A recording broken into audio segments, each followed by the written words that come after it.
യേശു അത്തിവൃക്ഷത്തിന്റെ ചുവട്ടിലേക്ക് പോകുന്ന ഒരു ഉപമയിലൂടെ കർത്താവ് നമ്മളെ കൂട്ടിക്കൊണ്ടുപോവുകയാണ്.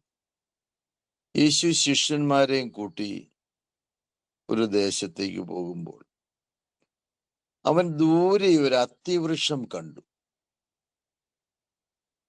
അതിൽ എന്തെങ്കിലും ഫലമുണ്ടാകാം എന്ന് അവൻ വിചാരിച്ചു. വിശന്നിരുന്നു എന്നാണ് വിശുദ്ധ ലിഖിതം പറയുന്നത്. എന്നാൽ അത് അത്തിപ്പഴങ്ങളുടെ കാലമല്ലായിരുന്നു. അത് തളിർത്ത് ഇല നിറഞ്ഞിരുന്നു. യേശു അതിൻ്റെ അരികിൽ ചെന്നപ്പോൾ അതിൽ ഒരു ഫലവും ഇല്ലായിരുന്നു. അപ്പൊ യേശു പറയുന്ന വൃക്ഷത്തോട് പറയുകയാണ്, ഇനി നിന്നിൽ നിന്ന് ആരും ഫലം കഴിക്കാതിരിക്കട്ടെ. ഒരു വചനമാണത്. ഇനി നിന്നിൽ നിന്ന് ആരും ഫലം കഴിക്കാതിരിക്കട്ടെ. ആ വചനം പറഞ്ഞത് ആ അത്തിവൃക്ഷം ഉണങ്ങാൻ തുടങ്ങി. ആ വചനം ഇങ്ങനാണ്, ഇനി നിന്നിൽ നിന്ന് ആരും ഫലം കഴിക്കാതിരിക്കട്ടെ. അതായിരുന്നു ആ വചനം. ശിഷ്യന്മാര് എല്ലാവരും യേശുവിൻ്റെ കൂടെ ഉണ്ടായിരുന്നു. പിറ്റേ ദിവസം യേശു തിരിച്ചതിലേ വരുമ്പോൾ ആ അത്തിവൃക്ഷം ഉണങ്ങിയിരിക്കുന്നത് കണ്ടു. അപ്പോൾ പത്രോസ് ഗുരുവിനോട് പറഞ്ഞു, നീ ശപിച്ച അത്തിവൃക്ഷം ഉണങ്ങിപ്പോയി. നീ ശപിച്ച അത്തിവൃക്ഷം. ശപിച്ചത് എങ്ങനെയാണ്? ഇനി നിന്നിൽ നിന്ന് ആരും ഫലം കഴിക്കാതിരിക്കട്ടെ. അതായിരുന്നു ശാപവാക്ക്. നമ്മൾ ശപിക്കുക എന്നുള്ളത് പ്രാകുക അല്ലെങ്കിൽ ഇതൊക്കെ അതല്ല. വചനത്തിലെ വാക്കാണത്, വചനത്തിലെ വചനമാണത്. ഇനി നിന്നിൽ നിന്നും ആരും ഫലം കഴിക്കാതിരിക്കട്ടെ. തൽക്ഷണം അത് ഉണങ്ങി. ഗുരു അങ്ങ് ശപിച്ച മരം ഉണങ്ങിപ്പോയി. അപ്പോൾ യേശു അവരുടെ നേരെ നോക്കി പറയുന്നത്, ഫലം കായ്ക്കാത്ത വൃക്ഷങ്ങൾ, ഫലമില്ലാത്ത ഏതവസ്ഥയിലൂടെ നാം ജീവിക്കുന്നെങ്കിലും അവ ഒരിക്കലും ഫലപുഷ്ടി ഇല്ലാത്തതാണെങ്കിൽ അവ ഈ ലോകത്തിൽ നിൽക്കേണ്ട ആവശ്യമില്ലെന്നാണ്. നമ്മൾ ക്രിസ്തുവിനോ മനുഷ്യനോ ദൈവത്തിനോ വേണ്ടി അല്ല ജീവിക്കുന്നെങ്കിൽ വെറും ജീവിതം ഒരു വേസ്റ്റാണ്. നമ്മൾ ആർക്കെങ്കിലും വേണ്ടി ജീവിക്കണം. ഒരു വ്യക്തി ആയിക്കോട്ടെ, ഒരു ജീവി ആയിക്കോട്ടെ, നമ്മുടെ ജീവിതത്തിനൊരർത്ഥവും വ്യാപ്തിയും ഉണ്ടാകണം. മറ്റുള്ളവർക്ക് വേണ്ടി ജീവിച്ച് ക്രിസ്തുവിൽ മരണമടഞ്ഞ് ദൈവത്തിൽ നിത്യജീവൻ പ്രാപിക്കണം. Praise the Lord. അപ്പൊ നാം എല്ലാവരും അത്തിവൃക്ഷത്തെ പോലെ ശപിക്കപ്പെട്ടവരാണോ, അതോ നാം ഫലം കായ്ക്കുന്നവരാണോ? ആത്മാപരിശോധന ചെയ്യണം. ചിലർ വചനം പറയാൻ ജാളിത കൊണ്ട് വചനം പറയുകയല്ല. ചിലർ ഭയം നിമിത്തം വചനം പറയുകയല്ല. ചിലർ വിശ്വാസരാഹിത്യ നിമിത്തം വചനം പറയുകയല്ല. ചിലർ സ്വാർത്ഥത നിമിത്തം വചനം പറയുകയല്ല. ചിലർ സ്വാർത്ഥത നിമിത്തം പ്രാർത്ഥിക്കുക പോലുമില്ല. അങ്ങനെ ലോകത്ത് വളരെയേറെ ജനതകളുള്ള ഈ ലോകത്ത് ക്രിസ്തുവിന് വേണ്ടി സാക്ഷ്യം ചെയ്യുന്നവരോ വളരെ ചുരുക്കം പേരേ ഉള്ളൂ. ബാക്കിയെല്ലാം അവനവൻ സ്വാർത്ഥനായി ജീവിക്കുകയാണ്. സ്വാർത്ഥമോഹങ്ങളിലൂടെ നാം കടന്നു പോകരുത്. അവ നമ്മളെ പാപത്തിലേക്ക് നയിക്കുന്ന വഴികളായിരിക്കും. ആത്മീക അഭിലാഷങ്ങളിലൂടെ നാം കടന്നു പോവാണെങ്കിൽ നമ്മൾ യേശുവിനും ദൈവത്തിനും സാക്ഷിയാകുന്നത് നിമിത്തം വലിയ സമാധാനത്തിന്റെ ഉടമകളായിരിക്കും നാം. ദൈവരാജ്യം സമാധാനപൂർണമാണ്. ദൈവരാജ്യം ലഭിക്കുന്നവൻ സമാധാനത്തിൽ ജീവിക്കുന്നു. അതുകൊണ്ട് നിങ്ങൾ ദൈവരാജ്യത്തിന്റെ സുവിശേഷത്തിന് വേണ്ടി പ്രയത്നിക്കുവിൻ. ദൈവം നിങ്ങൾക്ക് യേശുക്രിസ്തുവിൽ നിന്നുള്ള വലിയ ആശ്വാസം ലഭിക്കുമെന്ന് ഞാൻ നിങ്ങളോട് സത്യമായി പറയുന്നു. Price the Lord. വചനത്തിനു വേണ്ടി നാം അധ്വാനിക്കുന്നത് മുൻപിലെ ഒരു വിശ്വാസ പ്രത്യാഗതയാണ്. വചനത്തിനു വേണ്ടി ജീവിക്കുന്നവരുണ്ട്, വചനത്തിൽ ജീവിക്കുന്നവരുണ്ട്, വിശ്വാസത്തിൽ വചനം നിലനിൽക്കുവാൻ വേണ്ടി പ്രാർത്ഥിക്കുന്നവരുണ്ട്, വചനത്തിനു വേണ്ടി കഠിനാധ്വാനം ചെയ്യുന്നവരുണ്ട്, വചനത്തെ ലോകത്തിന് വെളിപ്പെടുത്തുവാൻ ത്യാഗോജ്ജലമായ ക്രിസ്തീയ ജീവിതം നയിക്കുന്നവരുണ്ട്. നാം എല്ലാം കൂടെ ഒന്നിച്ചു കൂട്ടുമ്പോൾ ക്രിസ്തു നമുക്കൊരു നേട്ടമാണ്.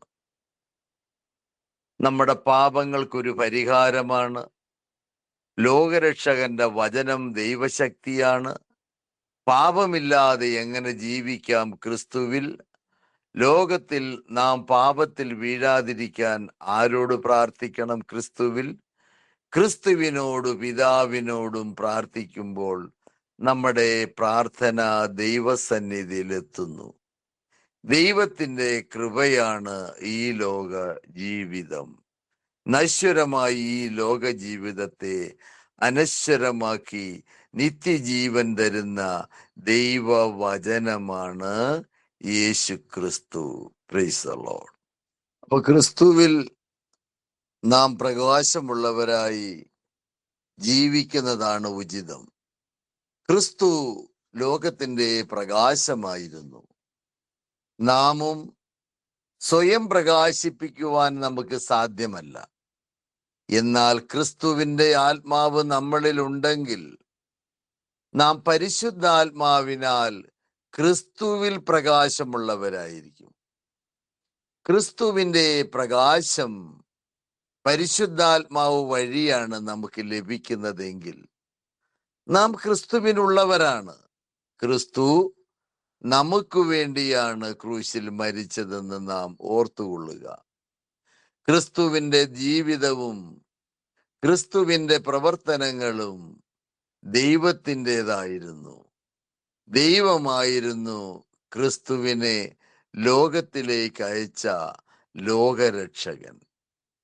ലോകരക്ഷകനായ ദൈവം യേശുക്രിസ്തു വഴി ലോകത്തെ പാപത്തിൽ നിന്ന് രക്ഷിച്ചതുപോലെ നാം ഓരോരുത്തരും സുവിശേഷത്തിലൂടെ മറ്റുള്ളവരെ പാപത്തിൽ നിന്നും ബന്ധനത്തിൽ നിന്നും പീഡനത്തിൽ നിന്നും നമുക്ക് രക്ഷിക്കാം. കാരണം ക്രിസ്തുവിൽ നാം ജീവിക്കുന്നെങ്കിൽ ക്രിസ്തുവിലേക്ക് നമുക്ക് എല്ലാവരെയും ക്ഷണിക്കാം. എന്തുകൊണ്ടെന്നാൽ ക്രിസ്തു ജീവന്റെ അപ്പമാകുന്നു, ദൈവത്തിന്റെ വചനമാകുന്നു. Price the Lord. ക്രിസ്തുവിൽ എന്താണ് പറയേണ്ടത്? ക്രിസ്തുവിൽ ജീവിക്കണമെന്നാണ് നാം എല്ലാവരോടും പറയേണ്ടത്. ക്രിസ്തു നമ്മിൽ ജീവിക്കുമ്പോൾ നാം ക്രിസ്തുവിനുള്ളവരാണ്. നാം ക്രിസ്തുവിലേക്ക് മറ്റുള്ളവരെ ക്ഷണിക്കുമ്പോൾ നാം ദൈവത്തിന്റെ അപ്പസ്തോലന്മാരെ പോലെ ക്രിസ്തുവിൽ ജീവിക്കുന്നവരായി നാം അവർക്ക് വേണ്ടി ജീവിക്കുക. തന്നെ ജീവിക്കുന്നതിൽ ഒരർത്ഥവുമില്ല. മറ്റുള്ളവർക്ക് വേണ്ടി ത്യാഗോജ്ജലമായ ജീവിതം നയിക്കുമ്പോൾ അവിടെ സമാധാനവും ശാന്തിയുമുണ്ട്. മനുഷ്യന്റെ മനസ്സ് അസ്വസ്ഥമാക്കുന്നതിൽ എന്താണ് ഫലം? എന്നാൽ നിങ്ങളുടെ മനസ്സുകളെ അസ്വസ്ഥമാക്കാതെ നിങ്ങൾ കർത്താവിന് വേണ്ടി ജീവിക്കുവിൻ, കർത്താവിനോട് പ്രാർത്ഥിക്കുവിൻ, കർത്താവിൽ നന്മ ചെയ്തുകൊണ്ട് നിങ്ങളുടെ ജീവിതം അനശ്വര രത്നങ്ങളായി തീരട്ടെ. ആമേൻ. Praise the Lord. അപ്പം നാം ക്രിസ്തുവിൽ ജീവിക്കുന്നവരാകണം. ദൈവത്തോട് സമർപ്പിതരായി പ്രാർത്ഥിക്കണം. നന്മ ചെയ്യുന്നതിൽ മടുപ്പ് തോന്നരുത്. നന്മയുടെ പ്രതിഫലം നിത്യജീവനാണെന്ന് ഓർത്തുകൊള്ളുവിൻ. അതുകൊണ്ട് ക്രിസ്തുവിൽ നാം നന്മ ചെയ്യുന്നത് ഉചിതമാണ്. ക്രിസ്തു പറയുന്നു, നിന്നെ പോലെ നിന്റെ അയൽക്കാരനെ സ്നേഹിക്കുക. അപ്പം സ്നേഹിതന് വേണ്ടി ജീവൻ ബലി കൊടുക്കുന്നതിനേക്കാൾ വലിയ സ്നേഹമില്ലെന്ന് ശിശുദ്ധനാഥൻ പറഞ്ഞ സത്യം നിങ്ങൾ ഓർത്തുകൊള്ളുവിൻ. ജീവന്റെ വചനം നമ്മുടെ പാപങ്ങൾക്ക് വേണ്ടി ബലിയായെങ്കിൽ നമ്മുടെ ജീവിതം മറ്റുള്ളവർക്ക് വേണ്ടി ബലിയാടാകുക. ക്രിസ്തുവിൽ നാമും അവിടുത്തെ പാതകളെ പിന്തുടരുകയും മറ്റൊരു ക്രിസ്തുവായി ഈ ഭൂമിയിൽ ജീവിക്കുകയും ചെയ്യുന്നതാണ് ഏറ്റവും സൗഭാഗ്യമാകുന്ന ജീവിത തിരഞ്ഞെടുപ്പ്. നമ്മൾ ജീവിക്കുന്നത് ക്രിസ്തുവിൽ ദൈവത്തിനു വേണ്ടിയായിരിക്കട്ടെ. ക്രിസ്തു നമുക്ക് വേണ്ടിയാണ് മരിച്ചെങ്കിൽ ആ രക്തം നമ്മുടെ മേൽ പതിക്കുന്ന ആ രക്തം നമ്മുടെ പാപങ്ങളെ കഴുകിക്കളയട്ടെ. ക്രിസ്തുവിലുള്ള ജീവിതം എന്നും എപ്പോഴും സമാധാനപരവും ദൈവിക പൂർണ്ണതയുമുള്ളതായി ദൈവം നിങ്ങളെ സമൃദ്ധിയായി അനുഗ്രഹിക്കട്ടെ. Father, son, the holy spirit. Amen. Praise the lord. അവൻ ജീവിക്കുന്ന ദൈവവചനം, നമ്മളിൽ ജീവിക്കുന്ന ദൈവവചനമാണ് നാം മറ്റുള്ളവർക്ക് പകർന്നു കൊടുക്കുന്നത്. വചനം മാത്രമേ നമ്മൾ പകർന്നു കൊടുക്കാവൂ. കാരണം വിശപ്പിനല്ല, ആത്മാവിന്റെ രക്ഷയ്ക്കാണ് നാം ദൈവവചനം പകർന്നു കൊടുക്കുന്നത്. ഓരോ ആത്മാവും ഭൂമിയിൽ രക്ഷ പ്രാപിക്കണം. ഒരു ആത്മാവും നശിച്ചു പോകരുത്.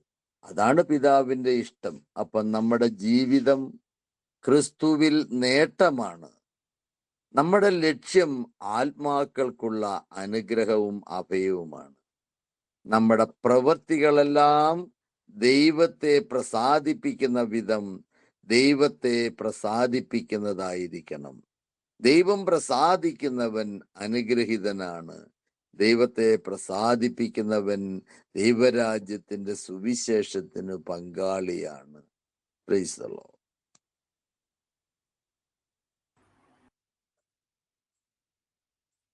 Praise the Lord.